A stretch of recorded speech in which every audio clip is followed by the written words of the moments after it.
के काफी कुछ रिएक्शन हम पहले से जानते। चलिए सबसे पहला आज हम पढ़ेंगे एमाइंस का लेक्चर नंबर 2, जिसमें हमने एलिफेटिक एमाइंस पढ़ लिया। एरोमेटिक एमाइंस हमें पढ़ना बाकी है। एरोमेटिक एमाइंस में सबसे पहले एनिलीन, यही हमारे सिलेबस में बातें नहीं। एनिलीन के काफी कुछ रिएक्शन हम पहले से जानते हैं, जैसे एनिलीन कैसे बनता है। अब बात कौन कर रहा है, ध्यान दो यार, फिर गलती करोगे तुम। अब एग्जाम में पूछा जाएगा फिर गलती करो। एनिलीन बनता कैसे? नाइट्रोबेंजीन का रिडक्शन करें FeSnHCl से, तो जो NO2 ग्रुप होता है ये सीधा सीधा ये NO2 NH2 में रिड्यूस हो जाता है। NH2 group get reduce to NH2 group, NO2 NH2 में रिड्यूस हो जाता है और ये बन जाता है एनिलीन। अच्छा, अगर इसका रिएक्शन, ये नाइट्रोबेंजीन कहां से प्राप्त होता है? बेंजीन का नाइट्रेशन करके प्राप्त कर सकते हैं। नेक्स्ट, इसकी केमिकल प्रॉपर्टी की बात करें। एनिलीन जो बन गया, एनिलीन की property, chemical property, chemical reactions. तो जो एनिलीन होता है ये इलेक्ट्रोफिलिक रिएक्शन शो करता है।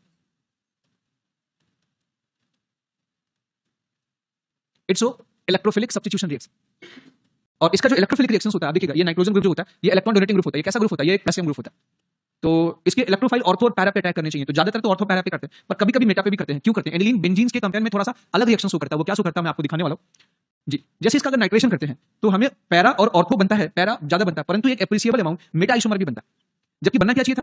अगर मैं इसका नाइट्रेशन करें तो ये चूंकि प्लसियम ग्रुप है, ये इट्स प्लसियम ग्रुप, तो प्लसियम ग्रुप में कौन बनना चाहिए? ऑर्थो और पैरा। और रियली में 51% पैरा बनता है, 47% मेटा और 2% ऑर्थो। ऐसा क्यों होता? अरे आपने देखा एनिलीन में ये जो H2SO4 मिलाते हैं ना, ये H+ होता है, और जो H+ होता है वो इसके साथ ये जुड़ के इसको एनिलीनियम आयन में कन्वर्ट होकर करता रहता है। तो जहां पर ये एनिलीन होता है वहां पर ये एनिलीनियम आयन भी पाया जाता है। और ये एनिलीनियम आयन, जैसे आपने 100 मॉलिक्यूल लिया तो हो सकता है कि 50-60 molecule anilinium ion, 50 molecule anilinium हो गया, या 60 मॉलिक्यूल एनिलीन के हो गए, 40 मॉलिक्यूल, ये इक्विलिब्रियम में रहता है। और यहां से जब नाइट्रो ग्रुप बनेगा, नाइट्रो ग्रुप, तो ये नाइट्रो ग्रुप अगर इसी से मिलेगा तो इसकी ऑर्थो और पैरा पर अटैक करेगा। ज्यादातर पैरा पर अटैक होता है, ये बन जाता है पैरा। लेकिन इसके पाए जाने की संभावना थोड़ी कम होती है इसके, है ना। और इसमें अगर अटैक होगा तो कहां होगा? मेटा और पैरा बनेगा।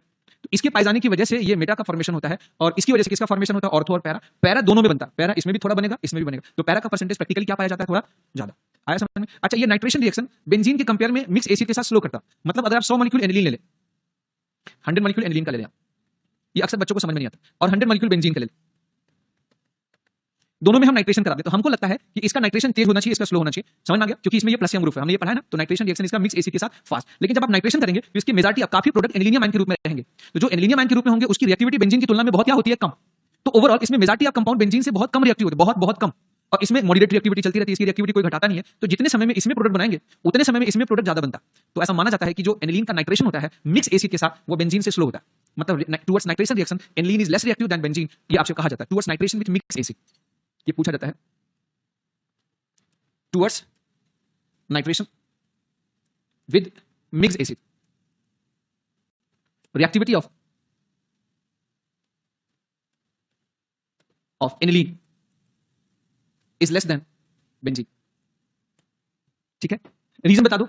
रीजन क्या है? क्योंकि अब आपसे पूछा जाए एनिलीन के प्रति रिएक्टिविटी ऑर्डर, एनिलीन के प्रति नाइट्रेशन विद मिक्स एसिड के प्रति रिएक्टिविटी ऑर्डर एनिलीन और बेंजीन में किसकी ज्यादा होगी? तो किसकी बताएंगे? बेंजीन की, towards mix acid, not others. लेकिन अगर नाइट्रेशन किसी और माध्यम से करते हैं, जैसे इसको प्रोटेक्ट करके करते हैं, इसको प्रोटेक्ट करके करते हैं, तो नाइट्रेशन इसका फिर तेज होगा। प्रोटेक्शन टेक्निक मैंने बताया था ना आपको कैसे करते हैं। तो अगर आप डायरेक्ट नाइट्रेशन करेंगे तो पैरा बनेगा, मेटा बनेगा, और तो आपसे पूछा जाता है इसमें क्या बनेगा, इसमें मेजर क्या होगा, समझ में आ गया? इसमें माइनर क्या होगा? हो सकता है कि ये बोल दे कि ये वाला पैरा वाला X% है, मेटा वाला Y% है या Z% है, तो इनका ऑर्डर क्या होगा? तो X will greater than Y greater than Z। इसमें से कुछ भी पूछ सकता है, या रिएक्टिविटी पूछ सकता है। किसमें? हाँ, पर उसके बनने की प्रोबेबिलिटी तो बहुत कम है ना, क्योंकि इसके पाए जाने की संभावना बहुत क्या हो चुकी है? कम हो चुकी है। क्या चीज? देखो, हाइड्रोजन बॉन्डिंग इसको थोड़ा सा प्रमोट करता है, लेकिन ये माइनस आई ग्रुप जो होगा इसका, ये माइनस आई ग्रुप जो इलेक्ट्रॉन को खींचता है, यहाँ पर अगर यहाँ पर डेल्टा पॉजिटिव चार्ज है तो माइनस आई ग्रुप इस पॉजिटिव को बढ़ाएगा, क्योंकि बिल्कुल नजदीक है ना, यहाँ पर पॉजिटिव चार्ज बहुत ज्यादा बढ़ेगा, तो इलेक्ट्रॉन यहाँ बहुत कम होता है, इसलिए ऑर्थो कम प्राप्त होता है। प्रैक्टिकली हमें ये प्रैक्टिकली प्राप्त होता है, हम इसका बहाना बना के समझाते हैं ऐसा क्यों होता है। मतलब हम प्रैक्टिकली क्या करते हैं, ये पाते हमें मिलना चाहिए सबसे अधिक पैरा, ऑर्थो, और फिर ये मिलना चाहिए। क्या चीज?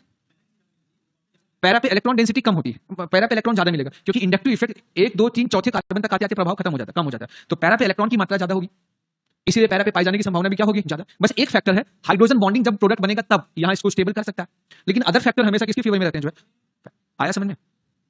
इसमें हम बात करें। लेकिन अगर नाइट्रेशन को हम प्रोटेक्ट करके करें, अगर हम चाहते हैं कि नाइट्रेशन सिर्फ ऑर्थो और पैरा बने, जिसमें आपका ये ऑर्थो पैरा बने, एक मेजर एक माइनर हो, तो उसके लिए हमें इसको प्रोटेक्ट करना पड़ेगा। प्रोटेक्शन कैसे करेंगे? याद रखिएगा, इसका रिएक्शन ACCl या एसिटिक एनाइड्राइड के साथ करा दीजिए, ये Cl यहां से बाहर निकल जाएगा, ये ग्रुप यहां जुड़ जाएगा। इस ग्रुप के जुड़ते ही ये नाइट्रोजन का जो लोन पेयर होगा, नाइट्रोजन का लोन पेयर ये रेजोनेंस करने लगेगा, भीड़ भी यहाँ ज्यादा हो जाएगी, तो इसकी बेसिसिटी घट जाएगी, भीड़ ज्यादा होगी, तो यहाँ पर प्रोटोनेशन स्लो होगा, तो इसके पाए जाने की परसेंटेज ज्यादा होगा। तो जब कॉन्सेंट्रेट H2SO4 HNO3 से रिएक्शन कराएंगे तो जो NO2 बनेगा वो इसके ऑर्थो और पैरा पर अटैक करेगा। ऑर्थो पर भीड़ बहुत ज्यादा है, ऑर्थो पर भीड़ क्या है? बहुत ज्यादा है, तो पैरा के बनने की प्रोबेबिलिटी क्या होती है? ज्यादा। समझ में आ गया? और फिर इसके बाद हाइड्रोलिसिस करेंगे पानी से, तो यहाँ से वाटर बाहर निकले, आया समझ में? तो अगर आप ऑर्थो और ये एनसीईआरटी में नहीं लिखा है सर, ये एनसीईआरटी में रिएक्शन लिखा, ये वाला पूछा जाता है, यही पूछा जाता है, ये मैंने ये अदर बुक्स में लिखा हुआ वो मैंने लिखा दिया, ठीक है। नेक्स्ट, अगर आप हेलोजिनेशन करते हैं डायरेक्ट, तो ब्रोमीन वाटर से अगर हमेशा हेलोजिनेशन करते हैं तो यहाँ पर Br प्लस और OH माइनस ढेर सारे बन जाते हैं, या ढेर सारे Br बन जाते हैं। Br प्लस Br माइनस में ज्यादा तेजी से टूटेगा, है ना। तो याद रखिएगा फिर ये Br क्या, जैसे फिनॉल में आपने पढ़ा था ना, फिनॉल के दोनों ऑर्थो और पैरा पे ब्रोमीन आके जुड़ जाता है, ये बन जाता है ये 2,4,6 ट्राइब्रोमो एनिलीन। हाँ क्या चीज, AlCl3 ब्रोमीन के साथ। अगर आपने डायरेक्ट AlCl3 से ब्रोमिनेशन कराना चाहा तो ये रिएक्शन नहीं होता। क्यों नहीं होता? अगर आपने इसका रिएक्शन NH2 के साथ कराया और यहाँ पर Br2 और AlCl3 ले लिया, तो समस्या क्या होती है कि AlCl3 एक लुईविस एसिड होता है, और ये लुईविस एसिड जो होता है ये नाइट्रोजन बेसिक होता है, इसके लोन पेयर के साथ जुड़ जाता है। ये AlCl3 से, एक मिनट, AlCl3 रिएक्शन करेंगे तो नाइट्रोजन का लोन पेयर यहाँ पर डोनेट कर देगा अपना, और ये बन जाएगा आपका NHHAlCl3 माइनस प्लस, यहाँ पर प्लस, ये सॉल्ट बन जाता है। इस सॉल्ट की वजह से नाइट्रोजन इलेक्ट्रॉन बेंजीन से बहुत खींच लेता है, और फर्दर इस पे इलेक्ट्रोफाइल का अटैक बहुत कम होता है। AlCl3 आप इस पे इलेक्ट्रोफाइल का अटैक, इसलिए इसका अगर डायरेक्ट आप हेलोजिनेशन कराएंगे तो फिर एक तो N प्लस है तो अटैक मेटा पर होगा, और प्रोडक्ट भी बहुत क्या होगा, कम होगा, इसलिए डायरेक्ट ब्रोमिनेशन नहीं कराया जाता। अगर आपको कभी इस पे ऑर्थो और पैरा पे ब्रोमीन चाहिए तो आपको क्या करना पड़ेगा, याद रखिएगा, आपको यहाँ पर इसको प्रोटेक्ट करना पड़ेगा। आप पहले इसका प्रोटेक्शन कर दीजिए तो ये नाइट्रोजन थोड़ा बिजी हो जाएगा, यहाँ भीड़ थोड़ी बढ़ जाएगी, तो अब AlCl3 का अटैक यहाँ पर क्या हो जाएगा, कम हो जाएगा। अब आप ब्रोमीन के साथ रिएक्शन करेंगे तो ब्रोमीन ऑर्थो और पैरा पे जुड़ जाएगा। अच्छा, यहाँ पर AlCl3 की आवश्यकता ही नहीं है, क्योंकि ये मॉलिक्यूल खुद पोलर है, और पोलर मॉलिक्यूल में Br2 अपने आप Br प्लस और Br माइनस में क्या कर जाता है, टूट जाता है। तो ये Br प्लस ऑर्थो और पैरा पे अटैक करेगा। हाइड्रोज देखो, यहाँ पर ऑर्थो वाले का परसेंटेज ज्यादा होगा, क्योंकि Br भी साइज में क्या होता है, काफी बड़ा होता है, और ये भी साइज में काफी क्या होता है, बड़ा, जिसमें ये पैरा वाला क्या होता है, मेजर, ऑर्थो वाला माइनर होता है। समझ में आ गया? नेक्स्ट, अगला सल्फोनेशन की बात करें, आप डायरेक्ट सल्फोनेशन करेंगे, कॉन्सेंट्रेट H2SO4 लेंगे तो ये एसिड है, एसिड ये बेस है, तो पहले एसिड बेस रिएक्शन होता है, ये अपना ये लोन पेयर देखिए H चुरा लेता है, तो ये NH3 प्लस ये HSO4 माइनस बनके ये सॉल्ट बन जाता है। अब इसे अगर आप हीट नहीं करोगे तो गाड़ी यहीं पे रुक जाएगी, इसे हीट करोगे तो यहाँ से H2O बाहर निकल जाता है, हीट करने पर यहाँ से H2O बाहर निकलेगा।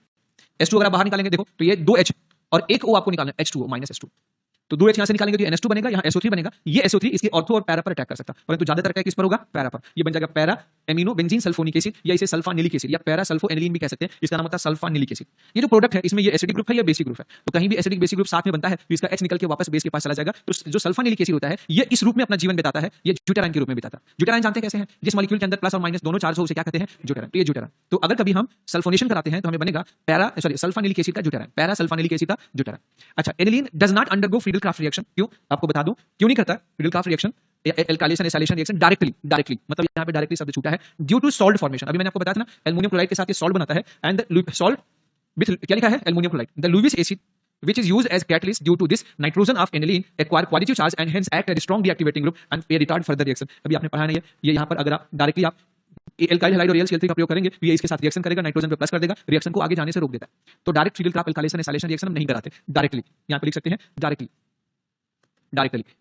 लेकिन हाँ, अगर आपको एनिलीन का फ्रीडल-क्राफ्ट एल्काइलेशन एसाइलेशन करना है तो आप NH2 को ढक के कर सकते हैं, ताकि AlCl3 वहां पे जुड़े ना, वो टेक्निक, ये technique Friedel-Crafts alkylation reaction by protecting NH2 group. पहले आप इसमें एसाइलेशन कर दीजिए, ये बन जाएगा। अब ये AlCl3 यहां कम अटैक करेगा या नहीं करेगा, अब ये AlCl3 से निकला हुआ जो R+ होगा वो इसे ऑर्थो और पैरा पर अटैक कर जाएगा, मेजर आइसोमर पैरा बने, मेजर कौन बनेगा, पैरा। अगर आपको एल्काइलेशन करना है तो you have to do 3 step, पहले protection of NH2 group, then alkylation, then protection को निकालना बाय हाइड्रोलिसिस। ठीक, कैसे एसाइलेशन भी कर सकते हैं प्रोटेक्शन टेक्निक द्वारा, but you can do directly, आप डायरेक्टली नहीं कर सकते। ठीक है, नेक्स्ट बेंजीन डाइजोनियम क्लोराइड, अगला है हमारा topic benzene diazonium chloride. Aniline क्या होता है, समाप्त। बेंजीन डाइजोनियम क्लोराइड जानते हैं आप लोग, बेंजीन के साथ डाइएसो ग्रुप जुड़ा हो जिसे कहते हैं हम बेंजीन डाइजोनियम क्लोराइड। देखो, बेंजीन डाइजोनियम क्लोराइड एक क्रिस्टलाइन कंपाउंड होता है। कौन सा कंपाउंड होता है, क्रिस्टलाइन कंपाउंड, ये कलरलेस होता है, ये पानी में स्पेरेंजली सॉल्युबल होता है, क्योंकि ये थोड़ा सा आयनिक बॉन्ड होता है, लेकिन ज्यादा कोवेलेंट बॉन्ड होने की वजह से थोड़ा ज्यादा सॉल्युबल नहीं होता। हाँ, ऑर्गेनिक सॉल्वेंट में ये बढ़िया से सॉल्व, ऑर्गेनिक सॉल्वेंट में सॉल्युबल होता है। नेक्स्ट, ये बनाया कैसे जाता है हम पहले जान चुके हैं। अगर आप एनिलीन का NaNO2HCl से रिएक्शन करा दें या एक्वस HNO2 से रिएक्शन करा दें, इस रिएक्शन को कहा जाता है डाइजोटाइजेशन। तो ये NH2 ग्रुप जो होगा ये डाइजोनियम आयन में कन्वर्ट हो जाएगा। और एनिलीन कहां से बनाते हैं, नाइट्रोबेंजीन से। नाइट्रोबेंजीन कहां से बनाते हैं, बेंजीन से, जानते हैं। ठीक है, अब ये बड़े काम का कंपाउंड है, ये विदेशी जो है बेंजीन डाइजोनियम क्लोराइड, इस वेरी बहुत काम का कंपाउंड है। हाँ कहां, हाँ, ऑक्सीजन जो होता है वो उसका EN ज्यादा होता है, ऑक्सीजन का बेसिक कैरेक्टर बहुत कम होता है, और नाइट्रोजन का एसिडिक कैरेक्टर बहुत क्या होता है, नाइट्रोजन का बेसिक कैरेक्टर ज्यादा होता है, तो ये अक्सर आक्रमण आगे बढ़ के खुद ही करता है। ये नाइट्रोजन पर प्लस बर्दाश्त कर लेता है। आप NH4Cl देखे होंगे पर हाइड्रोनियम क्लोराइड आपको नहीं मिलता होगा, H3O प्लस, क्योंकि ऑक्सीजन प्लस बर्दाश्त नहीं करता। ऑक्सीजन के इलेक्ट्रॉन देने की क्षमता कम होने की वजह से ऑक्सीजन पे लुईविस एसिड का अटैक कम होता है, लेकिन नाइट्रोजन पर अटैक ज्यादा होता है। आपका डाउट क्लियर? हाँ,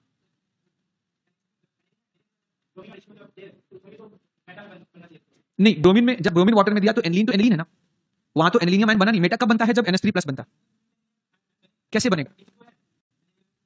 नहीं, एनिलीन पानी के H को नहीं ले पाता, क्योंकि पानी इतना ज्यादा एसिडिक नहीं होता है। ये पानी के H को लेने के लिए बेस को ताकतवर बेस होना चाहिए। अमोनिया और पानी को मिलाएंगे तो उनके बीच रिएक्शन होके वो डायरेक्ट, समझ में आ गया? ओके, केमिकल प्रॉपर्टी आपको बताऊं इसके रिएक्शंस, इसकी सबसे इंपॉर्टेंट रिएक्शन है कि न्यूक्लियोफिलिक रिएक्शन शो करता है। न्यूक्लियोफिलिक रिएक्शन क्यों करता है? क्योंकि यहां पर जो नाइट्रो ग्रुप जुड़ा हुआ है ये नाइट्रोजन, एक तो इसका हाइब्रिडेशन sp है, ऊपर से इसका En पहले से आता है। आप मुझे बताओ कार्बन का En 2.5 होता है और sp हाइब्रिडेशन होते ही उसका En 3.25 हो जाता है, 0.75 बढ़ जाता है। नाइट्रोजन का En कितना होता है? 3 होता है, तो अगर 0.75 बढ़ाएंगे तो 3.75 हो जाएगा। ऊपर से पॉजिटिव चार्ज आ गया तो इसका En फ्लोरीन वगैरह से बहुत ज्यादा होता है, तो इसकी इलेक्ट्रॉन खींचने की क्षमता बहुत क्या होती है? ज्यादा। ये स्टेबल किसी फैमिली में जुड़ के अपने आप को कंफर्टेबल महसूस नहीं करता, क्योंकि इसको लगता है कि अगर मैं निकल गया यहां से तो मैं नाइट्रोजन गैस बन जाऊंगा, और नाइट्रोजन गैस को कोई तोड़ने वाला नहीं है, वो बहुत ही ज्यादा स्टेबल होता है, क्योंकि एटम 2 होते हैं और प्यार ज्यादा होता है, बॉन्ड 3 होते हैं। सदस्य कम और प्यार क्या होता है? समझ में आ गया? तो इसीलिए नाइट्रोजन, तो इसका जो N2 है इसका लिविंग कैरेक्टर बहुत ज्यादा होता है, ये जल्दी किसी के पास टिकता नहीं। हाँ, टेम्परेचर हल्का रखोगे, माहौल ठंडा रखोगे 0 से 5 डिग्री सेल्सियस तो टिका रहेगा, हल्का सा 6 से 7 डिग्री सेल्सियस हुआ बॉन्ड तोड़ के भाग जाएगा, बोले भाड़ में जाता हूं, हम तो चले स्टेबल होने, हम तो क्या चीज, हाँ फ्रिज के बाहर निकालेंगे तो टूट जाएगा, जैसे ये। अब इसका जरूरी इसका एक फायदा ये होता है कि ये बेंजीन डाइसोनियम क्लोराइड में जो नाइट्रोजन जुड़ा है ये आसानी से भाग सकता है, ये अच्छा लिविंग ग्रुप होता है। तो अगर ये आसानी से भागता है अर्थात वहां पर प्लस आसानी से आता है, अर्थात किसी भी न्यूक्लियोफाइल को यहां पे लाया जा सकता है। तो अगर बेंजीन पे कोई न्यूक्लियोफाइल लाना है तो सबसे अच्छा तरीका होता है कि उसको बीडीसी के द्वारा लाओ, क्योंकि बीडीसी में जो N2 होता है ये बेंजीन को छोड़ के बाहर भाग जाता है, यहाँ पर प्लस आता है। अब कोई भी न्यूक्लियोफाइल कुपोषण का शिकार, कमजोर से कमजोर न्यूक्लियोफाइल यहाँ पे आप ला सकते हैं, ये बन जाता है। तो याद रखिएगा, बेंजीन डाइसोनियम क्लोराइड को किसी भी न्यूक्लियोफाइल से रिएक्शन करा दो, थोड़ा सा हीट कर दो या अपने आप छोड़ दो रूम टेम्परेचर पे, तो अपने आप रिएक्शन होकर वो बेंजीन पे वो न्यूक्लियोफाइल आ जाएगा। अच्छा, ये रिएक्शन कैसे होता है? ये 2 स्टेप में होता है। जैसे ही मोहल्ले का टेम्परेचर बढ़ेगा N2 भाग जाएगा, N2 के भागते ही मोहल्ले में जो न्यूक्लियोफाइल होगा वो केटायन पे अटैक करेगा। ये 2 स्टेप प्रोसेस है। इसका पहला स्टेप स्लो होता है, वही स्टेप आरडीएस होता है, और दूसरा स्टेप फास्ट होता है। पहला स्टेप इसलिए आरडीएस है क्योंकि एक ऐसा कंपाउंड बनता है जो महा अनस्टेबल होता है, बहुत अनस्टेबल, ये वेरी अनस्टेबल होता है, लेकिन फिर भी बनता है। क्यों बनता है? इसकी वजह से बनता है, इसके स्वार्थ की वजह से बना, इसलिए इसको छोड़ के भाग गया, ब्रेकअप कर लिया, इसीलिए बना, नहीं तो ये नहीं बनता। आया समझ में आपको? बोलो, कुछ लोग ब्रेकअप करते हैं तो ये नहीं सोचते कि सामने वाले का क्या है, वो डिप्रेशन में जाएगा, दिल टूटेगा या सुसाइड करेगा, इसका कुछ भरोसा नहीं होता। लेकिन छोड़ या आईएएस बन जाएगा, लेकिन छोड़ने वाले को ये नहीं पता कि सबको कुछ कोई मिल सकता है। तो जैसे ये छोड़ के भागता है, इसको मोहल्ले में उपस्थित दूसरा साथी मिल जाता है और ये बन जाता है। कभी किसी को ब्रेकअप करके जाएं छोड़ने, तो ये मत समझे कि सामने वाला दुखी रहेगा, नहीं, आज निकल उसको तो मिलेगा। तो कभी आपका भी दिल टूटे तो समझ जाना किसी मोहल्ले में कोई आपका क्या कर रहा है, इंतजार। इतने बड़े बन जाओ कि छोड़ने वाला पछता यार, का जीवन भर पछता है। समझ में आ गया? अरे यार, मेरा भी दिल टूटा होता तो मैं भी क्या कि कोई अधिकारी बन गया होता, ये गरीब मास्टर तो नहीं बनता। नहीं, गोल्ड नहीं मिला होता तो फिर मुझे भी मौका मिलता कुछ अधिकारी बनने का। नेक्स्ट, अच्छा कभी कभी हम जो खुश होते हैं बचपन में, भाई कोई चीज मिल जाती है, इसका मतलब नहीं उससे कभी कभी नुकसान भी होता है हमें, तो ज्यादा खुश मत हो, और कुछ चीज अगर चला जाए तो उससे दुखी भी मत हो, क्योंकि आने वाली खुशी आने वाली है। इधर आ जा तू, नहीं तो चला ही जाएगा छोड़ के मुझे। तो बेंजीन डाइसोनियम क्लोराइड के मोहल्ले में कुछ भी आ जाए तो पहले ये N2 बाहर भाग जाएगा, केटायन बन जाएगा, फिर मोहल्ले का ये 2 स्टेप प्रोसेस। कितने स्टेप प्रोसेस है? 2 स्टेप प्रोसेस। अच्छा, ये वही प्रोसेस है जिसमें रिएक्शन मिलकर केटायन बनता था। कौन सा मैकेनिज्म है? SN1 मैकेनिज्म है। ये एरोमेटिक कंपाउंड हो रहा है ना, तो इसलिए इसको AR-SN1 मैकेनिज्म कहा जाता है। अच्छा सुनो, इसका रेट एक्सप्रेशन कैसे लिखोगे? रेट ऑफ रिएक्शन कैसे लिखा जाता है? Rate directly proportional to molar concentration of reactant of slow step. तो स्लो स्टेप में रिएक्टेंट क्या है? PH N2Cl। इसकी मॉलिक्यूलरिटी क्या होगी? 1। ऑर्डर भी क्या होगा? 1। तो जिस SN1 रिएक्शन की मॉलिक्यूलरिटी 1 हो उसे SN1 कहेंगे, पर ये SN1 एरोमेटिक कंपाउंड हो रहा है, इसलिए उसको क्या बोलते हैं बताओ? AR-SN। तो बीडीसी कौन सा रिएक्शन शो करता है? AR-SN1 की AR-SN2। रिएक्शन इंटरमीडिएट क्या बनेगा? रिएक्शन इंटरमीडिएट क्या बनेगा? बोलो, कार्बो केटायन। पक्का? चलें आगे बढ़ें। अच्छा, एक चीज है, थोड़ा सा, अब मैंने बोला था कि क्लासेस यहीं एडजस्ट करने के लिए आपकी, लेकिन पता नहीं वो जल्दी में क्लासेस अब वहां आपकी अनाउंस हो गई है, एडजस्ट हो गई। तो एक दिन आपको आपकी अपने गद्दी से राजगद्दी से उठ के साधारण प्रजा में आना है ना, कि देखिए बाकी प्रजा कैसे अपना जीवन व्यतीत कर रही है, राजमहल से बाहर निकलिए और एक दिन के लिए प्रजा के साथ आपको दूसरी क्लासेस में। एक्चुअली एक बैच था वो मेरे पास बहुत डिले है, अब उसकी इच्छा मुझे लेनी थी, तो अब मैंने कहा दोनों एक ही साथ ही अब पढ़ा दें। तो मॉर्निंग बायोमोलिक्यूल्स, आज हम बायोमोलिक्यूल खत्म कर लेंगे। अब वो गर्ल्स उसमें सिर्फ हैं, 5-7 गर्ल्स होंगे बस मैक्सिमम, 5-7-8-10, तो वो ज्यादा दिक्कत हो। तो अब वो आपको वहां से आने में दिक्कत नहीं होगी, पर उनको वहां से आने, तो इसलिए थोड़ा कोऑपरेट करें आप लोग, है ना? क्या चीज? अच्छा, मैं लग रहा है, चलिए क्या बताऊं। अब देखिए इसकी एग्जांपल्स सुनो। 3 घंटे, 4 से 7, आज और कल, बस आज और कल में बायोमोलिक्यूल खत्म हो जाएगा, और हो सकता है पूरा पार्ट खत्म हो जाए। पॉलीमर भी हो सकता है कल आना भी ना पड़े, या हो सकता है आज और कल 2 दिन में हमारी पूरी प्यूरिफिकेशन ऑफ ऑर्गेनिक केमिस्ट्री वो सब कुछ खत्म कर लेंगे। ऐसे ही पढ़ाएंगे जैसे पढ़ा रहे। अगर हम लिख के पढ़ाएंगे तो लंबा लेक्चर चला जाए, जब अभी लिखा नहीं तो आप क्या लिख के पढ़ा है? इधर देखो, बेंजीन डाइसोनियम क्लोराइड बिना लिखे अच्छे से देखो, फिर भी क्वेश्चन ऐसे आ जा रहे हैं कि आप रुक जा रहे हैं। आपकी पेन, मैंने इतना डिटेल पढ़ाया है, फिर भी आपकी पेन कहीं कहीं रुक रही है और आप वहां तक थिंक नहीं कर पा रहे। हमने सोचा था आप थिंक कर लोगे, क्योंकि मैंने ये बता दिया कि वाला कंसेप्ट लगा दोगे। तो अभी मैं दिखाता हूं कि कैसे आपको सोचना चाहिए था किसी अनजान क्वेश्चन से लड़ने के लिए। उसका कंसेप्ट मैंने कहां सिखाया। आप अगर थोड़ा सा सावधान हो जाएंगे तो आप जेई के सारे क्वेश्चन सही कर सकते, कितना भी कोई घुमा के पूछे। आया समझ? अभी मैं वो क्वेश्चन की प्रैक्टिस हम करेंगे, क्योंकि एक चैप्टर 10 मिनट में खत्म हो रहा है, ठीक है? नहीं बोला होता तो फिर मैं इसी में खत्म करता। मैं सारों की वेडनेसडे तक पनीर की सब्जी खाने से पहले आपका कोर्स खत्म हो जाए, ठीक है? हम भी आपके साथ लास्ट पार्टी में शामिल हो जाए। बेंजीन डाइसोनियम क्लोराइड में कोई भी न्यूक्लियोफाइल आ जाए, किसी भी मॉलिक्यूल का, वो न्यूक्लियोफाइल इस N2 को यहां से भगा देगा और यहां पे आके जुड़ जाएगा। बस आपको मॉलिक्यूल का न्यूक्लियोफाइल पहचानना है। अगर माना हमने इसका रिएक्शन CuCN या HCN सॉल्वेंट की उपस्थिति में करा दिया, CuCN से करा दिया, न्यूक्लियोफाइल Cu है कि CN है? Cu पर प्लस होगा Cn पे Q प्लस साइन आई, तो किसमें न्यूक्लियोफाइल क्या है, तो इस पे Cn आ जाएगा। ये Cl Cu के साथ CuCl बना देगा, ये नाइट्रोजन गैस बन के बाहर निकल जाएगा। इसमें क्या बनेगा, एक तो आ जाएगा ये साइनोबेंजीन Cn प्लस क्या बन जाएगा आगे नाइट्रोजन गैस प्लस क्या बन जाएगा Cu। नहीं आया समझ में। अच्छा आपको बताऊं ये रिएक्शन में बेंजीन पे साइनो ग्रुप लाना बहुत कठिन होता है। बेंजीन पे आर ला सकते हैं एल्काइल, बेंजीन पे एसाइल ला सकते हैं एल्काइलेशन से, बेंजीन पे हेलोजन ला सकते हैं, नाइट्रो ग्रुप ला सकते हैं, सल्फोनिक ग्रुप ला सकते हैं, एल्डिहाइड ला सकते हैं, कीटोन ला सकते हैं, लेकिन साइनाइड नहीं ला सकते। अब साइनाइड आ गया तो आप इसे कार्बोक्सिलिक में भी बदल सकते हैं, एमाइड में भी बदल सकते हैं। पानी से रिएक्शन करा के हीट कर दो तो कार्बोक्सिलिक बन जाएगा, पानी से रिएक्शन करा के हीट मत करो तो एमाइड बन जाएगा। तो ये साइनोबेंजीन का बनाना इस रिएक्शन की एक उपलब्धि है कि साइनोबेंजीन कैसे बनाया जाता है। अच्छा CuCl या Cu2Cl से कराते हैं, CuBr या इससे कराते हैं, तो इनका हेलोजन इसके साथ जुड़ जाएगा और यहां पर बन जाएगा आपका क्लोरो और यहां क्या आ जाएगा ब्रोमो। अच्छा क्लोरो ब्रोमो साइनोबेंजीन बनाने का यह तरीका बताया था जिस साइंटिस्ट ने, उसका नाम था सैंड मेयर। इस रिएक्शन को क्या कहते हैं बताओ, सैंड मेयर रिएक्शन। अब आपके एग्जाम में आता व्हाट इज सैंड मेयर। जो क्वेश्चन आप पिछले अभी AITS में देखे थे वैसा क्वेश्चन करते ही आपके एग्जाम में नहीं आए। उस क्वेश्चन से आपको कांसेप्ट सीखना। हम सोचें कैसे, नंबर कम आए अभी कोई फर्क नहीं पड़ता, 650 वाला 720 पे पहुंच सकता है, 620 वाला 600 वाला 720 पे पहुंच सकता है, इवन 5.5 पौने 600 वाला भी 720 पे पहुंच सकता है। तो डजंट मैटर, आप नंबर पे परवाह मत करें, मुझे पक्का आप यकीन है कि आपने नंबर में करवा लूंगा। अभी हमारे पास समय आ रहा है यहां पर बताएं। अच्छा सुनो, सैंड मेयर का देख करके गैटरमैन के मन में ख्याल आया कि तुमने CuCl और HCl लिया था, Q प्लस क्लोराइड और HCl लिया था, तो क्या HCl के साथ अगर हम सिर्फ कॉपर ले लें तो यही काम हो जाएगा, तो बिल्कुल वही काम हुआ। यहां पर Cl और ये Br आ गए और इन्होंने ये रिएक्शन अपने नाम से पब्लिश करा दिया। और जानते हैं इस रिएक्शन को क्या कहते हैं, गटरमैन रिएक्शन, गैटरमैन रिएक्शन। अच्छा आइडोबेंजीन बेंजीन पे जोड़ना बहुत कठिन काम होता है, तो ये आइडोबेंजीन भी इसी मेथड से लाया जा सकता है। आप Ki के साथ हीट कर दो तो I माइनस जो होगा ये इस पर आ जाएगा और ये बन जाएगा आइडोबेंजीन। इस रिएक्शन में देखो क्लोरो और ब्रोमो बनाने के और तरीके भी हैं दुनिया में, लेकिन आइडो लाने और साइनोबेंजीन लाने के चंद तरीके हैं जिसमें एक ये भी। हेलो, इस रिएक्शन की इंपॉर्टेंस यहीं से, खुशबू यहीं से है, क्योंकि आप आइडो साइनो क्लोरोबेंजीन ला सकते हो। फिनॉल डायरेक्ट बना सकते हो, पानी से रिएक्शन करा के हीट कर दो तो क्या बन जाएगा फिनॉल। फिनॉल बनाना भी डायरेक्टली कठिन कार्य है। डाउ प्रोसेस द्वारा फिनॉल बनाने के लिए हमें टेंपरेचर कितना लगना पड़ता था, 300 डिग्री। इतना कौन गरमाता है भाई, इतना कौन प्रेशर देता है, 300 डिग्री सेल्सियस 300 एटमॉस्फेरिक प्रेशर, तब जाके बनेगा। डायरेक्ट ना BDC का पानी से रिएक्शन करा के हल्का सा गरमा दो, होले से बन जाएगा फिनॉल। ये भी एक इंपॉर्टेंट रिएक्शन। अच्छा अगर हम इसका रिएक्शन HFBF3 के साथ कराते हैं तो कभी कभी ये HBF4 लिखा हुआ होगा, क्योंकि कारण आपको बता दूं HF में जो फ्लोरीन का लोन पेयर होता है, इसको देख करके BF3 के मन में लालच आता, इसकी नीयत बदल जाती है। ये क्या करता है, इसके लोन पेयर को ले लेता,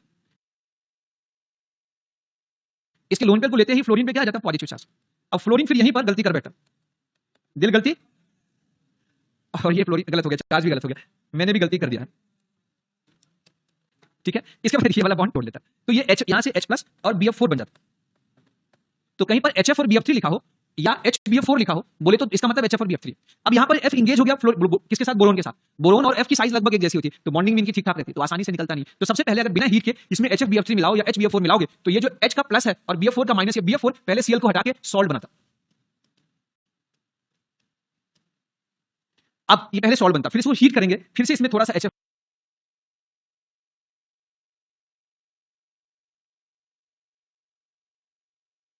पार्टी में शामिल हो जाए। बेंजीन डाइजोनियम क्लोराइड में कोई भी न्यूक्लियोफाइल आ जाए किसी भी मॉलिक्यूल का, वो न्यूक्लियोफाइल इस N2 को यहां से भगा देगा और यहां पे आके जुड़ जाएगा। बस आपको मॉलिक्यूल का न्यूक्लियोफाइल पहचानना है। अगर माना हमने इसका रिएक्शन CuCN या HCN सॉल्वेंट की उपस्थिति में करा दिया, CuCN से करा दिया, तो न्यूक्लियोफाइल Cu है कि Cn है, Cu पर प्लस होगा Cn पे Q प्लस साइन आई, तो किसमें न्यूक्लियोफाइल क्या है, तो इस पे Cn आ जाएगा। ये Cl Cu के साथ CuCl बना देगा, ये नाइट्रोजन गैस बनके बाहर निकल जाएगा। इसमें क्या बनेगा, एक तो आ जाएगा ये साइनोबेंजीन Cn प्लस क्या बन जाएगा आगे नाइट्रोजन गैस प्लस क्या बन जाएगा Cu। नहीं आया समझ में। अच्छा आपको बताऊं ये रिएक्शन में बेंजीन पे साइनो ग्रुप लाना बहुत कठिन होता है। बेंजीन पे आर ला सकते हैं एल्काइल, बेंजीन पे एसाइल ला सकते हैं एल्काइलेशन से, बेंजीन पे हेलोजन ला सकते हैं, नाइट्रो ग्रुप ला सकते हैं, सल्फोनिक ग्रुप ला सकते हैं, एल्डिहाइड ला सकते हैं, कीटोन ला सकते हैं, लेकिन साइनाइड नहीं ला सकते। अब साइनाइड आ गया तो आप इसे कार्बोक्सिलिक में भी बदल सकते हैं, एमाइड में भी बदल सकते हैं। पानी से रिएक्शन करा के हीट कर दो तो कार्बोक्सिलिक बन जाएगा, पानी से रिएक्शन करा के हीट मत करो तो एमाइड बन जाएगा।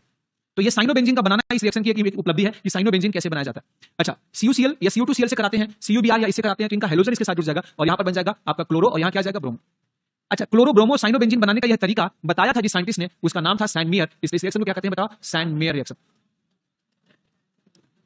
अब आपके एग्जाम में आता व्हाट इज सैंड मेयर। जो क्वेश्चन आप पिछले अभी AITS में देखे थे वैसा क्वेश्चन करते ही आपके एग्जाम में नहीं आए। उस क्वेश्चन से आपको कांसेप्ट सीखना। हम सोचें कैसे, नंबर कम आए अभी कोई फर्क नहीं पड़ता, 650 वाला 720 पे पहुंच सकता है, 620 वाला 600 वाला 720 पे पहुंच सकता है, इवन 5.5 पौने 600 वाला भी 720 पे पहुंच सकता है। तो डजंट मैटर, आप नंबर पे परवाह मत करें, मुझे पक्का आप यकीन है कि आपने नंबर में करवा लूंगा। अभी हमारे पास समय आ रहा है यहां पर बताएं। अच्छा सुनो, सैंड मेयर का देख करके गैटरमैन के मन में ख्याल आया कि तुमने CuCl और HCl लिया था, Q प्लस क्लोराइड और HCl लिया था, तो क्या HCl के साथ अगर हम सिर्फ कॉपर ले लें तो यही काम हो जाएगा, तो बिल्कुल वही काम हुआ। यहां पर Cl और ये Br आ गए और इन्होंने ये रिएक्शन अपने नाम से पब्लिश करा दिया। और जानते हैं इस रिएक्शन को क्या कहते हैं, गटरमैन रिएक्शन, गैटरमैन रिएक्शन। अच्छा आइडोबेंजीन बेंजीन पे जोड़ना बहुत कठिन काम होता है, तो ये आइडोबेंजीन भी इसी मेथड से लाया जा सकता है। आप Ki के साथ हीट कर दो तो I माइनस जो होगा ये इस पर आ जाएगा और ये बन जाएगा आइडोबेंजीन। इस रिएक्शन में देखो क्लोरो और ब्रोमो बनाने के और तरीके भी हैं दुनिया में, लेकिन आइडो लाने और साइनोबेंजीन लाने के चंद तरीके हैं जिसमें एक ये भी। हेलो, इस रिएक्शन की इंपॉर्टेंस यहीं से, खुशबू यहीं से है, क्योंकि आप आइडो साइनो क्लोरोबेंजीन ला सकते हो। फिनॉल डायरेक्ट बना सकते हैं, पानी से रिएक्शन करा के हीट कर दो तो क्या बन जाएगा फिनॉल। फिनॉल बनाना भी डायरेक्टली कठिन कार्य है। डाउ प्रोसेस द्वारा फिनॉल बनाने के लिए हमें टेंपरेचर कितना लगना पड़ता था, 300 डिग्री। इतना कौन गरमाता है भाई, इतना कौन प्रेशर देता है, 300 डिग्री सेल्सियस 300 एटमॉस्फेरिक प्रेशर, तब जाके बनेगा। डायरेक्ट ना बीडीसी का पानी से रिएक्शन करा के हल्का सा गरमा दो, होले से बन जाएगा फिनॉल। ये भी एक इंपॉर्टेंट रिएक्शन। अच्छा, अगर हम इसका रिएक्शन HFBF3 के साथ कराते हैं तो कभी कभी ये HBF4 लिखा हुआ होगा, क्योंकि कारण आपको बता दूं, HF में जो फ्लोरीन का लोन पेयर होता है, इसको देख करके BF3 के मन में लालच आता, इसकी नीयत बदल जाती है। ये क्या करता है, इसके लोन पेयर को ले लेता, इसके लोन पेयर को लेते ही फ्लोरीन पे क्या आ जाता है, पॉजिटिव चार्ज। अब फ्लोरीन फिर यहीं पर गलती कर बैठा, दिल गलती, और ये फ्लोरीन गलत हो गया, चार्ज भी गलत हो गया, मैंने भी गलती कर दिया है, ठीक है। इसके बाद ये वाला बॉन्ड तोड़ लेता, तो ये H यहां से H+ और BF4 बन जाता। तो कहीं पर HF और BF3 लिखा हो या HBF4 लिखा हो, बोले तो इसका मतलब HF और BF3। अब यहां पर F इंगेज हो गया किसके साथ, बोरोन के साथ। बोरोन और F की साइज लगभग एक जैसी होती है, तो बॉन्डिंग इनकी ठीक ठाक रहती है, तो आसानी से निकलता नहीं। तो सबसे पहले अगर बिना हीट के इसमें HFBF3 मिलाओ या HBF4 मिलाओगे, तो ये जो H का प्लस है और BF4 का माइनस, ये BF4 पहले Cl को हटा के सॉल्ट बनाता।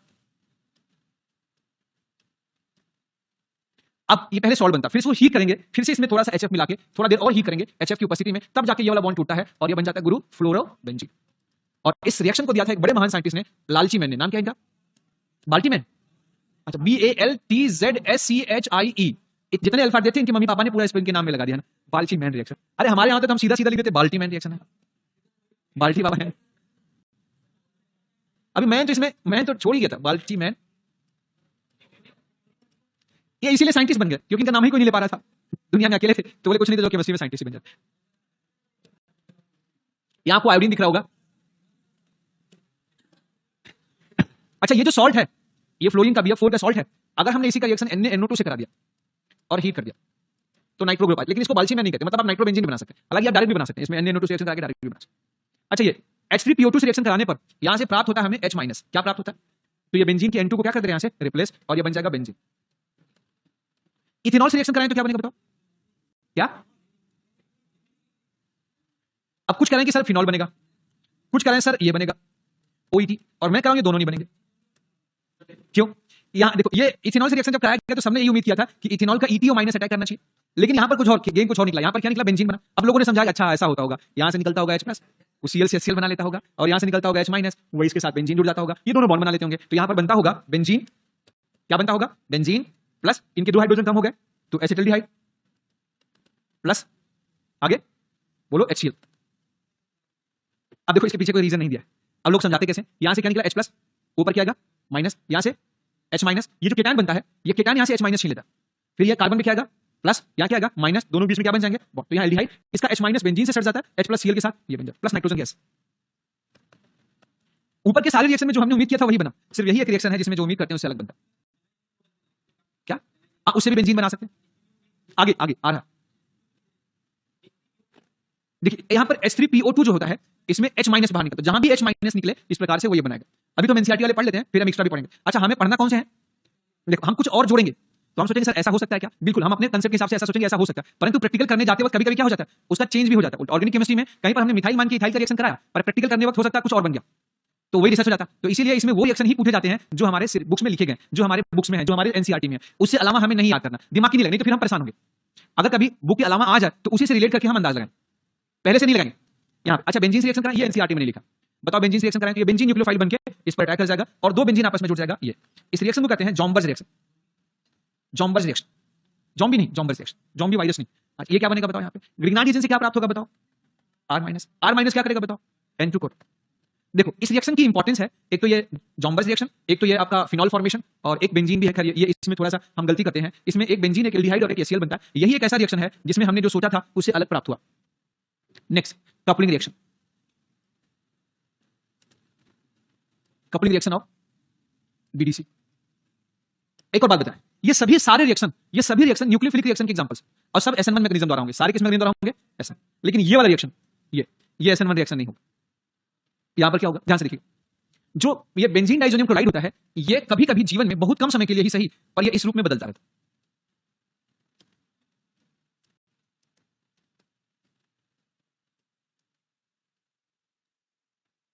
ये कभी कभी इस रूप में ये लगातार इसमें बदलता रहता है। ये वाला बॉन्ड टूट के यहां पर आ गया, तो यहां पर प्लस आता है, हो गया। अब ये जो प्लस है, इट वर्किंग एज इलेक्ट्रोफाइल, क्योंकि इसके आउटर मोशन में कितने इलेक्ट्रॉन्स हैं, 6, तो ये BDC कभी कभी इलेक्ट्रोफाइल का भी काम करता है। लेकिन ये हमेशा उस एरोमेटिक रिंग पर अटैक करता है जो हाईली एक्टिवेटेड होता है, क्योंकि ये वीक इलेक्ट्रोफाइल है, इसका कंसंट्रेशन बहुत कम होता है। वीक इलेक्ट्रोफाइल है, कंसंट्रेशन भी इसका बहुत क्या होता है, कम होता है, तो इसलिए हर बेंजीन पर इसका अटैक नहीं होता है ना. It so therefore it can show ESR with highly activated या एक्टिवेटेड बेंजीन रिंग. बस. अब लेकिन डीएक्टिवेटेड, नॉट डीएक्टिवेटेड, क्योंकि ये खुद क्या है, देखो या तो ये टूट जाता है, इसके बनने के चांस, इसके भी कम बनने के चांसेस है. ये तो अनस्टेबल है, ये तो उससे भी अनस्टेबल है, क्योंकि यहाँ पर केटायन क्या है बताओ, तो इसके कॉन्सेंट्रेशन बहुत कम होते हैं. तो जो हाईली एक्टिवेटेड रिंग होता है वहीं पर इसके बनने के चांसेस है. जैसे बनेगा ये अपना लोन पे दे देगा. मतलब कोई लोन पे देने के लिए बिल्कुल आतुर होना चाहिए, बस हम तो देना चाहते हैं, बस एक बार तू बन जा. इसको बोला तू बन जा, एक बार एन पर प्लस आ जा, बस हम तो इलेक्ट्रॉन देना चाहते हैं. समझ में. इसमें होता क्या है, मेजर प्रोडक्ट, जब फिनॉल का रिएक्शन कराया गया बेसिक मीडियम में, बेसिक मीडियम मतलब हल्का सा बेसिक मीडियम, तो जो बेस होता है वो इस फिनॉल के एच को चुराता रहता है और ये इसको फिनॉक्साइड आयन में कन्वर्ट करता रहता है. ऐसे ये इसके बीच इक्विलिब्रियम रहता है. तो फिनॉल बहुत एक्टिवेटेड फील करता है. फिनॉल इस रूप में भी एक्टिवेटेड था, इसमें वहां एक्टिवेटेड है, क्योंकि यहाँ पर इलेक्ट्रॉन डेंसिटी बहुत क्या होती है, ज्यादा. लेकिन डोनर एटम ऑक्सीजन अच्छा नहीं होता, ऑक्सीजन इलेक्ट्रॉन देने में कम पीछे रहता है. एक तो इसका लोन पेयर क्या करता है, रेजोनेंस करता रहता है, और ऊपर से ये मोर इलेक्ट्रोनेगेटिव है. पर इसके इलेक्ट्रॉन के डीलोकलाइजेशन से इसके ऑर्थो और पैरा पे कौन सा चार्ज रहता है, माइनस चार्ज. ये अपने नेगेटिव चार्ज, इस वाले नेगेटिव चार्ज से अक्सर इस पर इलेक्ट्रॉन डोनेट कर देता है, या इसका अटैक इसके ऑर्थो और पैरा पोजीशन पे हो जाता है. समझ में आ गया. इसकी ऑर्थो पैरा पे होगा तो भी वही बनेगा, इसकी ऑर्थो पैरा पे होगा तो भी बनेगा. तो फिनॉल का रिएक्शन बीडीसी के साथ कराते हैं तो बीडीसी का नाइट्रोजन ज्यादातर केसेस में फिनॉल के पैरा पोजीशन पे चिपका मिलता है, ऐसे चिपकुला.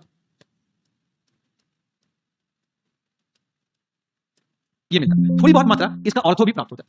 इसके अलावा भी इसमें इंप्योरिटी के रूप में कुछ और चीजें भी प्राप्त होती हैं.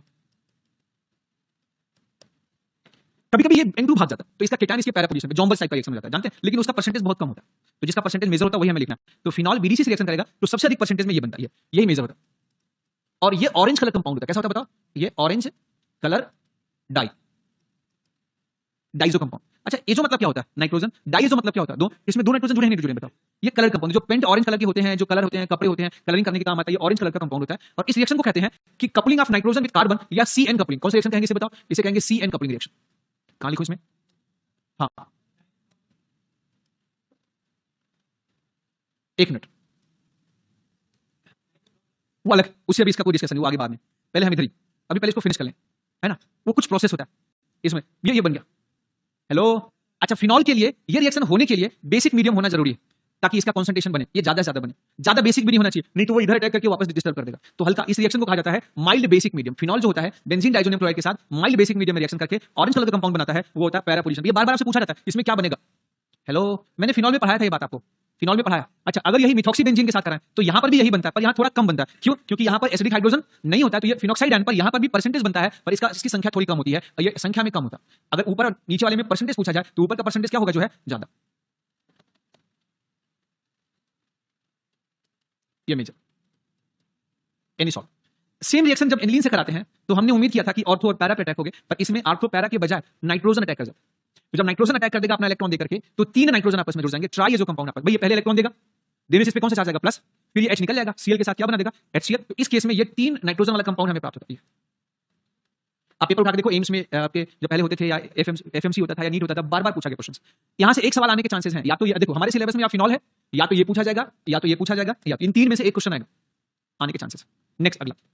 एक और बात बताओ, अगर हाँ इसमें NH2 ने आगे बढ़ के अटैक किया, अगर आप एनिलीन में चाहते हैं कि ये अटैक ऑर्थो और पैरा पे हो, तो एनिलीन को हल्का एसिडिक मीडियम में लेना पड़ेगा, क्योंकि जो हल्का एसिडिक मीडियम है वो NH2 के चारों तरफ लेयर बना देगा, क्योंकि ये बेस है. तो जहां मीठा होगा मक्खियां उसके चारों तरफ घेर लेंगी, तो जहां लोन पर होगा H+ उसके आसपास घेर लेगा. आया समझ में आपको. तो नाइट्रोजन पर अटैक की प्रोबेबिलिटी घट जाती है, तो फिर ये ऑर्थो पैरा पे अटैक होता है. तो एनिलीन जो होता है एसिडिक मीडियम में मेजर अटैक अपने पैरा और ऑर्थो से करता है, और एनिलीन न्यूट्रल मीडियम में मेजर अटैक अपने यहां से करता है. एनिलीन यहां पर माइल्ड एसिडिक मीडियम लेते हैं, हल्का एसिडिक मीडियम लेते हैं, एनिलीन की संख्या से कम होता है, तो ये H+ आयन एनिलीन के साथ चारों तरफ इकट्ठा रहता है. मतलब एनिलीनियम आयन बनेगा, लेकिन मोहल्ले में जो नेगेटिव चार्ज Cl- है वहां से वापस H चुरा लेगा. ओके, ये बन जाएगा. क्या बताऊं, समझ में आ रहा है नहीं आ रहा, पता नहीं आप लोग, नहीं आ रहा तो आन दो, आ रहा है तो एक्चुअली आता नहीं जल्दी. एक बात बताऊं, मैंने समझा तो दिया, लेकिन ज्यादा टेंशन नहीं लेने का. मैं बताऊं क्या भूलू क्या याद करूं, आपके एग्जाम में क्या आएगा क्वेश्चन. क्योंकि एग्जामिनर देखो, हमें तो लगता है हम ऑर्गेनिक पढ़ा रहे, लेकिन आप पढ़ तो रहे हो 6 सब्जेक्ट पढ़ो, ऑर्गेनिक, इनऑर्गेनिक, फिजिक्स, जियोलॉजी और बॉटनी. तो आपसे ये याद रखना, ये बड़ी बात है कि इसका रिएक्शन फिनॉल से कराएं तो क्या होगा, एनिलीन से बिना एसिडिक मीडियम में कराएं तो क्या होगा, और एसिडिक मीडियम में कराएं, इतना ही काफी आपके लिए. और ये पूछा जाता है, तो आपके एग्जाम में या तो ये आएगा, या तो ये आएगा, या तो ये. ये मैंने दे तो दिया, पर इस प्रकार से अगर कोई एक्टिवेटेड रिंग हो तो वहां पर भी ऐसा ही रिएक्शन होगा. ये रिएक्शन डीएक्टिवेटेड बेंजीन पे नहीं होता. आपसे पूछा जाए कौन कंपाउंड नहीं शो करेगा, तो जो डीएक्टिवेटेड बेंजीन है यहां पे रिएक्शन नहीं होगा. अच्छा सिर्फ बेंजीन ले लेंगे तो ये ना तो डीएक्टिवेटेड है ना एक्टिवेटेड है, तो ये थोड़ा सुस्त है, ज्यादा तेजी से अटैक नहीं करता। इसमें जो अटैक होता है, देखिए इसमें जो अटैक होता है इस पे इलेक्ट्रॉन डेंसिटी की वजह से ये डायरेक्टली इसके पैरा पे अटैक करता है, क्योंकि इलेक्ट्रॉन डेंसिटी वहां ज्यादा है। लेकिन बेंजीन में इलेक्ट्रॉन डेंसिटी बहुत ज्यादा नहीं है, तो इसको बहुत चिंता नहीं है किसी पे अटैक करने की, जो मिला तो प्यार से हो लिया, ना मिला तो कोई बात नहीं है, ठीक है। तो ये शांत रहता है और टेम्परेचर बढ़ते, इधर देखो टेम्परेचर बढ़ते ये वाला बॉन्ड टूट जाएगा और ये बेंजीन बेंजीन से जुड़ जाएगा और ये बन जाएगा जॉम्बर्स रिएक्शन। कौन सा रिएक्शन पढ़ा था ना आपने? जॉम। ऐसे हेलोबेंजीन के साथ रिएक्शन करा, नो रिएक्शन, हेलोबेंजीन भी डीएक्टिवेटेड है। जितने बेंजीन से कम रिएक्टिव कंपाउंड्स हैं ऐसे आप बेंजल्डिहाइड के साथ रिएक्शन कराओ, समझ में आ गया? बेंजल्डिहाइड जानते हैं आप लोग? No reaction. हेलो, तो आपसे एक सवाल भी कर सकता है कि कौन कंपाउंड है, तो आप बताइए। कपलिंग रिएक्शन में हाइड्रोकार्बन बेंजीन भाग नहीं लेता, कपलिंग रिएक्शन में हाइड्रोकार्बन बेंजीन भाग नहीं लेता। हाँ, एक सवाल छूट रहा था, अच्छा वो याद आ गया। जो पहला चैप्टर हाइड्रोकार्बन है वो रिएक्शन में नहीं करेगा, कपलिंग नहीं करेगा, जॉम्बर्स करेगा। दूसरा चैप्टर हेलोबेंजीन वो कपलिंग नहीं करेगा। तीसरा चैप्टर फिनॉल है वो करेगा। चौथा एनिसॉल है वो करेगा, फिनॉल एल्कोहल ईथर फिर इसके बाद एल्डिहाइड कीटोन कार्बोक्सिलिक एसिड आते हैं वो लोग नहीं करेंगे। फिर एनिलीन कपलिंग रिएक्शन करता है, एनिलीन नाइट्रोजन से भी करता है और किससे करता है? बेंजीन से भी करता है। नहीं आया समझ में?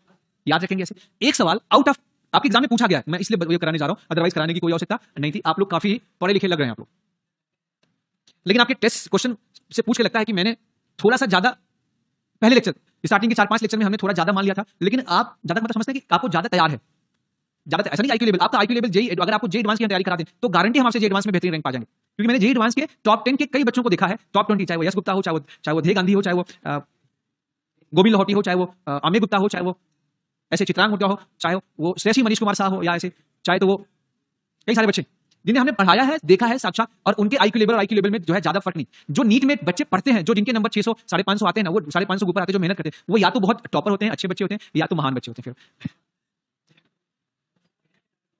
मुझे पता है कि मैं ट्रेनिंग अगर आपको जेई की दूं तो मैं जेई की ट्रेनिंग दे सकता हूं आपको, एडवांस की और ऑर्गेनिक का एक भी सवाल गलत नहीं होगा, ये गारंटी। लेकिन और नीट की भी नहीं गलत होंगे, अगर एक भी गलत हुआ तो इट्स माय रिस्पांसिबिलिटी। 15 में से 15 सही होंगे, पढ़ाना बंद कर देंगे हम, एक भी गलत होगा। वैसे नीट तो बंद ही कराऊं। कुछ बच्चे कहें सर आप बेइज्जती खराब करते हो, बोलते हैं। हम इतने बेइज्जती मेंटेन किया है, बट यह है कि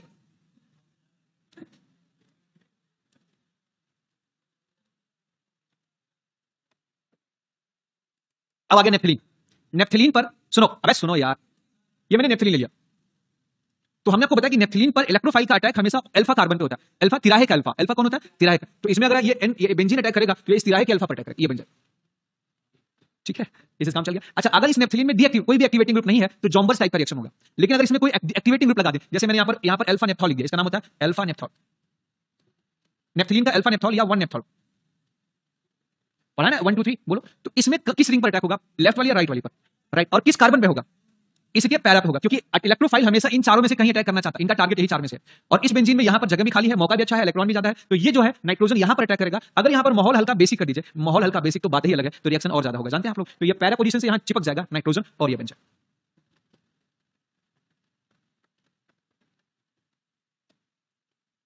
अभी बीच बीच में आपके टेस्ट होते रहेंगे, तो जैसे कोर्स खत्म हो जाएगा तो फिर हमारी मतलब ये तो हमारा कोर्स खत्म करना पहले कंपलसरी प्रोसेस है। जब कंपलसरी प्रोसेस खत्म हो जाएगा तो हम रिवीजन प्रोसेस स्टार्ट करेंगे, उसमें सारे टॉपिक जैसे आईयूपीएससी एक बार रिवाइज कर लेंगे।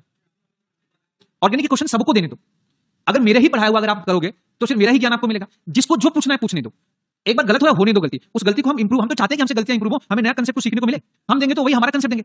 नंबर की परवाह मत करो, डिमोलाइज भी ना हो। जितने सारे नए क्वेश्चन हमें ट्रेनिंग के लिए दे जा रहे हैं, ये हमारा प्लस पॉइंट, समझ में? ओके, नंबर का हमारा आन दो, कोई फर्क नहीं पड़ता, नंबर आएंगे। एक बार जिसको जितने कंसेप्ट देखो, जब कोई पेपर बनाता है ना टफ करके, जब आपसे कहता है प्रहार बैच है, तो अपनी पूरी ताकत लगा देता, तो सारे एक्सेप्शन ढूंढ सारे कठिन कठिन क्वेश्चन ढूंढ उसमें डालता।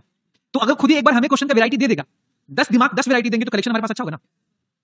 तो बस क्वेश्चन पेपर का आए, वापस उसका कंसेप्ट क्लियर होना चाहिए, आप अपने टीचर से उसको कंफर्म करें। ऑर्गेनिक वाले से ऑर्गेनिक, इनऑर्गेनिक वाले से इनऑर्गेनिक, फिजिकल वाले से फिजिकल, आप बताओ सर कैसे किस कंसेप्ट से सॉल्व होगा, मैं कहां गलती किया, आपने जो पढ़ाया था उसको मैंने अप्लाई क्यों नहीं कर पाया, हमें क्या करना चाहिए, खत्म कहानी। ओके, यही तो गेम है।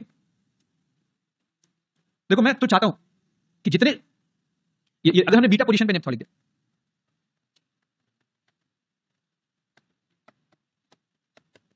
ये OH देखो, ये अल्फा है, ये अल्फा है, ये अल्फा है, ये अल्फा है, ये बीटा, तो इसका नाम क्या होगा बताओ? 2 या बीटा नेफ्थॉल। अब हम सब जानते हैं कि नेफ्थलीन पे इलेक्ट्रोफाइल का अटैक हमेशा अल्फा पे होता है, तो अब इन 4 अल्फा पर देखना है कि OH किस पर चाहता है। ये वाला ऊपर वाला अल्फा इस OH का ऑर्थो है, बाकी ये इस OH का मेटा हो गया, और पैरा पर जगह नहीं खाली है, और ये ऑर्थो बीटा पोजीशन हो गया। तो सबसे बेस्ट लोकेशन कौन सी है जहां पे ये N+ इसको जोड़ना चाहिए, बताओ बेस्ट लोकेशन कौन है? कौन सा? ऊपर वाला अल्फा। ये ऊपर वाले अल्फा पर अटैक करेंगे तो रेड कलर का डाई बनता, ये रेड कलर की डाई बनती, इसका कलर ही पूछा जाता, मुझे याद नहीं। तो what happened when beta naphthol react? तो ज्यादातर बच्चे क्या करते हैं कि इसके इस ऑर्थो पे अटैक करा देते हैं, या यहां पे अटैक करा देते हैं, या यहां पे अटैक करा देते हैं। आपसे पूछा जाएगा कौन सा कंपाउंड बनेगा, इसका कलर रेड कलर डाई होती है शायद, नॉट श्योर, बट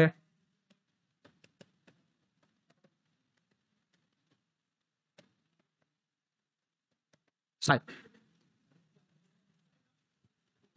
परहैप्स। हाँ, मैं सारी चीजें देखिए, अब इतना मुझे चीजें याद थोड़ी ना, मान लिया रेड की बजाय पिंक हो जाए तो कहेंगे रेड बोला था ना, यही है, तो फिर शायद हटा दूं। ओके, तो इसी के साथ आपका ये कपलिंग रिएक्शन भी क्या होता है। अब आप याद रखना, यहां पे 7 स्टार, आपका जो अगला आईटीएस होगा, नेक्स्ट आईटीएस, ये 7 स्टार नहीं, मैं नहीं बना रहा हूं, मेरे पास आ गया ना, तो फिर मैं दिखाऊंगा कि कंसेप्ट क्या होता है। अभी तो मैंने दिखाई नहीं है ना। एक क्वेश्चन मैंने दिया था, वो साइक्लोहेक्सेन की 1 पोजीशन पे सिस और ट्रांस बना के कौन ज्यादा स्टेबल होता है, तो वो सिस और ट्रांस में उसका सिस ज्यादा स्टेबल होता है, क्योंकि सिस में दोनों मिथाइल इक्विटोरियल पोजीशन आते हैं। पूरा हाहाकार मच गया था कि मतलब क्योंकि उसमें जनरली लोग क्या याद करते हैं, cis is less stable than trans, लेकिन उसमें सिस ज्यादा स्टेबल था। पहला टेस्ट पेपर जो मैंने बनाया था वो था क्या, वो नाराज हो गए मुझसे। हाँ, अच्छा सुनो, ये आपके एग्जाम में आएगा, ये आएगा, ये आ सकता, ये आएगा, और ये आएगा, और ये 5 हो गए, ठीक है। इधर आपको ये इनमें से कोई भी पूछ सकता है, सारे इंपॉर्टेंट है, ऑल इंपॉर्टेंट है, लिख दो ऑल इंपॉर्टेंट, ऑल इंपॉर्टेंट है। ओके, आपके एग्जाम में इसके आने के चांसेस नहीं है, ये भी आने के चांसेस नहीं है, ये आ सकता है, इसमें क्या बनता है, और नाइट्रेशन और ये ब्रोमिनेशन आएगा, और ये इनमें से एक सवाल गारंटेड है 100% फाइनल एग्जाम में। एआईटीएस में तो कई सवाल आएंगे, 2-3 सवाल आएंगे। अगला चैप्टर क्या है आईटीएस का, कंप्लीट फुल सिलेबस। अच्छा, एक क्वेश्चन मैं आपसे पूछूं,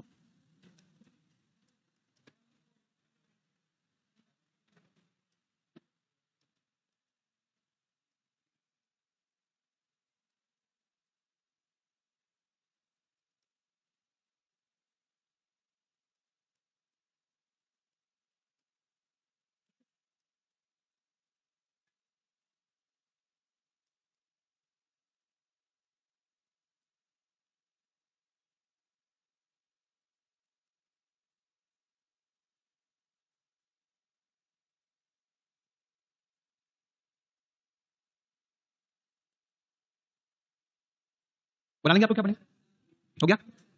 तो ये आपका बेंजोइक एसिड, ये हमारा बनेगा बीडीसी, ये तो याद हो गया आपको। इसमें बनेगा फ्लोरोबेंजीन, यहां पर बन जाएगा आपका साइनोबेंजीन, यहां पर क्या बन जाएगा, बेंजामाइड, ठीक है। और हो गया, इसी के साथ ऑर्गेनिक केमिस्ट्री खत्म होती है, प्योर ऑर्गेनिक केमिस्ट्री। अब बचा है सिर्फ बायोमोलिक्यूल। बायोमोलिक्यूल तो आप मुझे पढ़ा देंगे, जितना आपको आता है मुझे उससे कम आता है, लेकिन हाँ रिएक्शन चीजें जो है, रिएक्शन जो है वो मुझे आपको समझाना पड़ेगा। तो रिएक्शन हम सिखाएंगे, उससे पहले हम चलो ये लेक्चर आज का खत्म। AITS paper